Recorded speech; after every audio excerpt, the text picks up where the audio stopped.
Facebook রিলসে chia পুডিংয়ের একটা video আসে, সেটা দেখার পর থেকে পরবর্তী প্রত্যেকটাই ভিডিও আমার এই চিয়া পুডিং নিয়েই ছিল।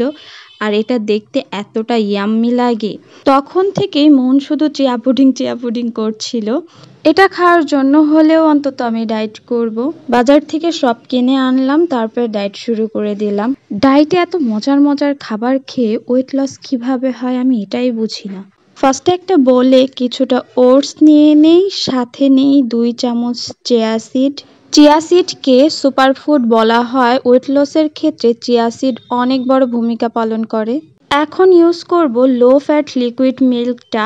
যখনই দুধটাকে অনেক বেশি ঘন করার জন্য জাল দিতে থাকে আর সর তৈরি হয়, ওইটা ফ্যাটযুক্ত হয়ে যায়। লো ফ্যাট মিল্কের জন্য একটা বলকের পর নামিয়ে ফেললেই হয়ে যায়।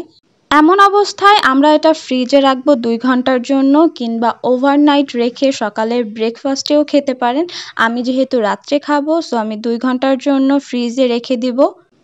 এই ফাঁকে আমি ফলগুলোকে কেটে নেব। আমি নিয়েছি আম, কলা আর খেজুর। আপনারা যে কোনো ফল ইউজ করতে পারেন। আমি এখানে আম, কলা আর খেজুরটাই নিয়েছি, বাদামগুলো স্কিপ করেছি। অলরেডি 2টা ফল আছে, কলা আর আম। আম এমনিতেও একটু মিষ্টি থাকে আর খেজুর তো অনেক মিষ্টি, যার কারণে আমি আর ড্রাই ফ্রুটস নেইনি। তো এই যে ফ্রিজ থেকে বের করার পরে এরকম অবস্থা, চিয়া সিডগুলো ভিজে ফুলে আসে।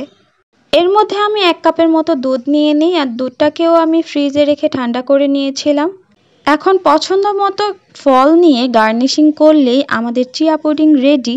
আর এটা দেখতে এতটা লোভনীয় লাগে যে কেউ দেখে খেতে চাবে। বাই দ্য ওয়ে, আমি কিন্তু টক দইটা অ্যাভয়েড করেছি। টক দইয়ের সাথে এর স্বাদটা আমার একদম বাজে লাগে, এর জন্য আমি টক দই দিয়ে খাই না, টক দই আলাদা করে খাই। আর আপনারা চাইলে এটা টক দই দিয়েও তৈরি করতে পারেন। জাস্ট সব কিছুর সাথে 1 চামচ বা 2 চামচ টক দই দিয়ে নিলেই হবে। আর যাদের কাছে মিষ্টি কম মনে হবে তারা একটু মধু দিয়েও খেতে পারেন।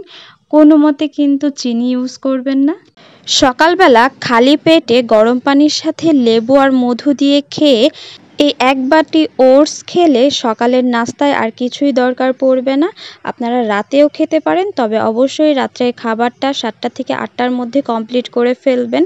আপনাদের কাছে রেসিপিটা কেমন লাগলো অবশ্যই কমেন্টে জানিয়ে যাবেন। ভালো থাকবেন, সুস্থ থাকবেন। আল্লাহ হাফেজ।